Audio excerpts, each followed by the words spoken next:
یہ سوال ہی نہیں کہ ہم میلاد مناتے ہیں، یہ بتائیے کہ میلاد کیوں نہ منائیں؟ آپ کوئی ایویڈنس ہے ان قرآن؟ یہ قرآن کے اندر منع ہے؟ جواب آتا نہیں۔ احادیث مبارکہ میں منع ہے؟ جواب آتا نہیں۔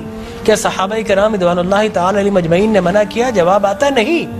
بڑی عجیب غریب بات ہے کہ آپ منع کرتے ہیں۔ اچھا جناب یہ دیکھیے کہ میں بڑے سادہ الفاظ میں بتانا چاہوں گا کہ اسلام کیا ہے۔ اسلام 4 چیزوں پہ مشتمل ہے۔ حضور نے جو فرمایا وہ اسلام ہے، حضور نے جو کیا وہ اسلام ہے، اور حضور نے جس سے منع کر دیا وہ اسلام ہے، اور حضور نے جس سے منع نہیں کیا وہ بھی اسلام ہے۔ لہٰذا اگر کوئی آج کسی چیز کو منع کرتا ہے، اس کا مطلب یہ ہے کہ وہ اسلام کے منہ میں اپنی بات ڈال رہا ہے۔ اب نہ اللہ سے بھول ہوئی نہ رسول سے بھول ہوئی، قیامت تک کی ساری ناجائز چیزوں کو قرآن مجید اور احادیث نبویہ میں بڑے بڑے بورڈ لگا دیے گئے کہ these are the prohibited thing, یہ حرام ہے، یہ حرام ہے، یہ حرام ہے، بڑے بڑے بورڈ لگا دیجیے۔ وہ دیکھیں طریقہ اور اصول بھی یہی ہے کہ ہر جائز چیز کا نہیں بتایا جاتا۔ مثال کے طور پر اگر آپ کو کہیں جانا ہے تو آپ نے کبھی زندگی میں بورڈ نہیں دیکھا ہوگا کہ الاؤ ہے ادھر آ جائیے، نہیں، یہ کہیں نہیں لکھا ہوگا۔ ناٹ الاؤڈ ہوگا وہاں ضرور لکھا، جہاں ناٹ الاؤڈ ہوگا، پروہیبٹڈ ایریا ہوگا، وہاں پر بورڈ لگا ہوگا کہ یہاں داخلہ منع ہے۔ لہٰذا قرآن و احادیث میں بھی بڑے بڑے بورڈ لگا دیے، یہ حرام، یہ حرام، یہ حرام۔ اور مجھے کہنے دیے ڈاکٹر صاحب، اللہ کا نبی بنیادی طور پر ہر جائز کام کروانے نہیں آتا، بالکل نہیں۔ دراصل اللہ کا نبی ہر ناجائز کام سے روکنے کے لیے آتا ہے۔ اگر جائز کام کی اگر جائز کام کروانے آتا اور جائز کی فہرست بنتی تو قرآن 30 پاروں پہ ہی 30,000 پارے بھی کم پڑ جاتے کہ یہ بھی جائز، یہ بھی جائز، یہ بھی جائز، یہ بھی فہرست، ایک پوری فہرست بن جاتی۔ کہاں تک ہم قرآن حفظ کرتے؟ لہٰذا قرآن کے اندر اللہ کو جو ناپسند چیز ہے ان کا بیان ہے، اللہ کو جو پسند ہے ان کا بیان ہے۔ ہر جائز چیز اللہ کا نبی کروانے نہیں آتا۔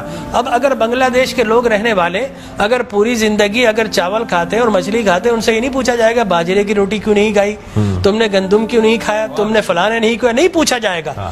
اگر اسی طرح پاکستان کے رہنے والے مچھلی روزانہ نہ کھائیں تو ان سے نہیں پوچھا جائے گا کہ یہ بھی تو اللہ کی غذا تھی، جائز تھی، تم نے یہ کیوں نہیں کھایا۔ نہیں، ہر جائز چیز اللہ کو مطلوب نہیں ہے، اللہ کو مطلوب یہ ہے کہ ہر ناجائز کام سے روکا جائے۔ لہٰذا اللہ کے پیارے حبیب نے قیامت تک کی ساری ناجائز چیزوں سے منع کر دیا، نہ اللہ سے بھول ہوئی معاذ اللہ، نہ رسول سے بھول ہوئی، دین مکمل ہو گیا۔ اب اگر کوئی یہ کہتا ہے کہ یہ ناجائز، یہ بدعت، اس کا مطلب یہ ہے کہ کیا تجھ پر وحی نازل ہو گئی؟ باب نبوت تو بند ہو چکا ہے، اب تو کس بنیاد پر کر رہا ہے؟ دیکھیے اب کس بنیاد پر تم منع کر رہے ہو۔ اور میں آپ کو بتاؤں ڈاکٹر صاحب، یہ دین کا مسلمہ اصول ہے کہ کسی چیز کے جواز کے لیے کوئی ضعیف حدیث بھی کافی ہے، لیکن کسی چیز کے حرام یا بدعت ہونے کے لیے قرآن اور احادیث کی نص قطعی چاہیے آپ کو، اور حدیث متواترہ چاہیے، اس کے بغیر آپ کسی چیز کو حرام نہیں کر سکتے۔ اس لیے کہ اسلام گلا گھونٹنے کے لیے نہیں آیا، اسلام تو راحتیں دینے کے لیے آیا ہے۔ لہٰذا جو ناجائز چیزیں تھی اسلام نے وہ منع کر دی 1400 سال پہلے۔ اب اگر کوئی کہتا ہے کہ جناب آپ میلاد کیوں مناتے ہیں، تو میں کہتا ہوں یہ سوال ہی نہیں، بڑے احمق لوگ ہیں جو جائز کی دلیل مانگ رہے ہیں۔ اور بھائی دلیل تو ناجائز کی ہوتی ہے، لہٰذا آپ ناجائز کی دلیل دیجئے کہ قرآن میں منع کیا کہ احادیث میں، بلکہ اب میں یہ کہتا ہوں اس بات کے بعد آپ قرآن پڑھیے، اللہ تبارک و تعالی نے 5 نبیوں کا میلاد قرآن میں بیان کیا ہے۔ حضرت آدم علیہ الصلوۃ والتسلیم کے میلاد نامے قرآن کے 5 رکوع پر متفرق پہلا واقعہ ہی میلاد نامہ آدم ہے۔ فرشتوں کو جمع کیا، میں آدم کو پیدا کرنے والا ہوں، کیا کریں؟ سیلیبریشن کرو۔ آدم کی ولادت کا موقع، نفخت فیہ من روحی فقعوا لہ ساجدین، جیسے ہی میں یہ آنکھ کھول دے، یہ پیدائش ہو جائے، ولادت ہو جائے، تو تمہیں کیا کرنا ہے؟ اس کو سجدہ کرنا ہے۔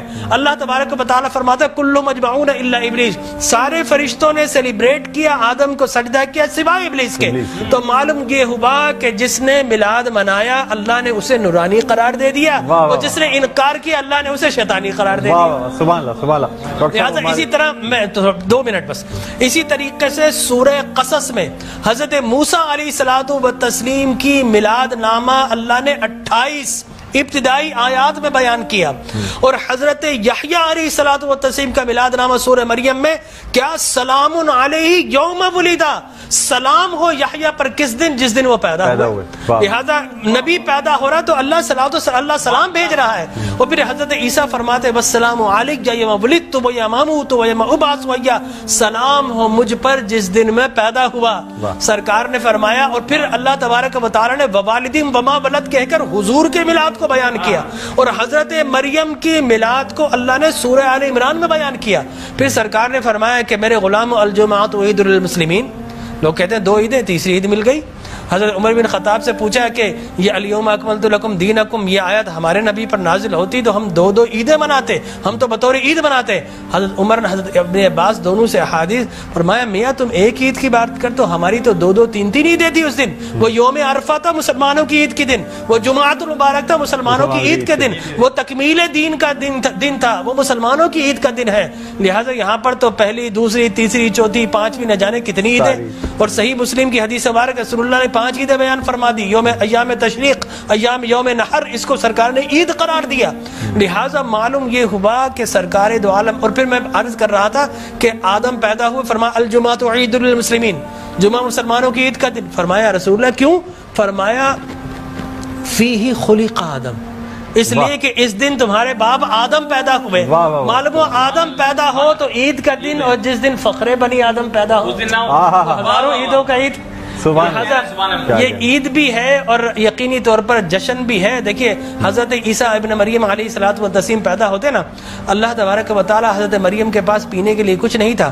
اللہ فرماتا وَهُزِّي إِلَيْكِ بِجِذْعِ النَّخْلَةِ تُسَاقِطْ عَلَيْكِ رُطَبًا جَنِيًّا، اے مریم گھبرا مت، اللہ کے میرا نبی آنے والا، اس کی ولادت ہونے والی ہے. یہ سوکھا ہوا درخت ہے، اس کو ہاتھ تو لگا.